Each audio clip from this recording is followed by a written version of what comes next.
Hello everyone ဒီနေ့ကတော့ present simple ကို negative အနေနဲ့သုံးမယ်ပေါ့နော် Cheryl ကညီမိဆိုရဲက NUT နောက်ကိုသုံးရတယ်ပေါ့နော်အဲ့လိုညင်းတဲ့ခါမျိုးမှာဆိုလို့ချင်း Cheryl ရိုးရိုးတန်းတန်းညင်းလို့မရပါဘူးပေါ့နော်အကူကူရာလေးခေါ်ပြီးတော့ညင်းရပါတယ်ပြီးအကူကူရာလေးကိုမသိခင်အရင်ဆုံးဒီကအပုံလေးကိုရင်ဖတ်ကြည့်လိုက်မယ်နော် Coffee လိုက် No thanks မတောက်တော့ဘူးကျေးဇူးတင်ပါတယ်I don't like coffee. Coffee မကြိုက်ဘူး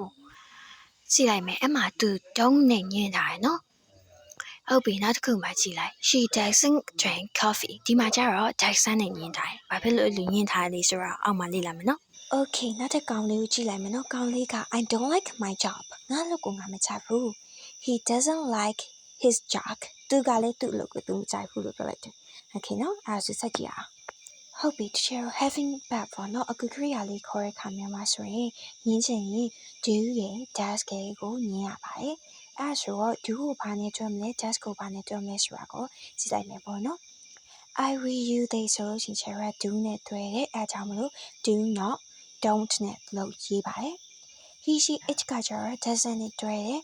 နော် does not ပေါ့နော်အဲ့ဒါနဲ့တွဲပါတယ်ဆိုတော့ example လေးကြည့်လိုက်ကြအောင်I drink coffee ငါ coffee တောက်တယ် but I don't drink tea ငါ tea တော့မတောက်ဘူးလက်ဖက်ရည်တော့မတောက်ဘူးပေါ့နော်အဲ့မှာဆိုရင် I ဖြစ်တဲ့ကြောင့်မလို့ don't နဲ့တွဲရပေါ့နော် Sue drinks tea Sue က coffee tea တောက်တယ် but ဒါပေမဲ့ he doesn't drink coffee သူ coffee မတောက်ဘူးအဲ့မှာ doesn't ကိုသုံးတယ်ဘာလို့လဲဆိုတော့ she ဖြစ်နေလို့ပါ You don't work very hard မင်းကအလုပ်ကိုကြိုးမကြိုးစားဘူး We don't watch TV very often. ငါတို့ TV ကိုမကြာခဏကြည့်လေ့မရှိဘူး The weather is usually nice. ရာသီဥတုကတရားလိုက်တာ It doesn't rain very often. မိုးရွာလေရွာတာမရှိဘူး Sam and Chris don't know many people. Sam နဲ့ Chris နဲ့ကကျတော့လူအများကြီးကိုမသိဘူးတဲ့ Okay အဲ့မှာဆိုလို့ချင်းနှစ်ယောက်မို့လို့ don't နဲ့တွဲထားရပေါ့နော် Okay remember မှတ်ထားရမယ် I will use this so don't နဲ့တွဲရ he she it ကိုဆိုရင် doesn't နဲ့တွဲရပေါ့နော်ဒါကတော့သိပြီးသားပေါ့နော်ဆိုတော့ပထမ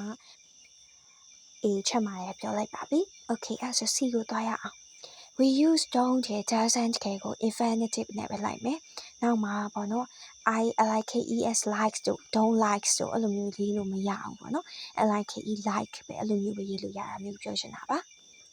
Okay အဲ့ဆို example လေးဖတ်ကြည့်မယ် I don't like washing the car ငါကားရေစီးရတာကိုမကြိုက်ဘူးအမှဆိုရင်လည်း like ပဲသုံးထားရပါတော့ I don't do it very often ငါအဲ့ဒါကိုမကြာခဏလုပ်လို့မရှိဘူးဆိုတော့ don't နဲ့ do နဲ့ပဲရေးထားရနော် Sarah speaks Spanish Sarah က Spanish လို့ပြောတယ်ဒါပေမဲ့ she doesn't speak Italian သူ Italy လိုမျိုးသူမပြောဘူးတဲ့အမှဆိုလို့ရှိရင် speak တဲ့ဟိုဒီဘက်မှာကျတော့ Sarah ကတယောက်ပြောရဲဆိုတဲ့အတွက်ကြောင့်မလို့ speaks မှာအထည့်ထားရနော် David doesn't do his job very well David ကသူ့အလုပ်ကိုကောင်းကောင်းမလုပ်ဘူး Paul doesn't usually have breakfast Paul ကမနေ့စာစားလိမ့်မရှိဘူး Okay ဒီပါဆိုလို့ရှိရင်ရမယ်လို့မျှော်လင့်ပါတယ် So see you in the next video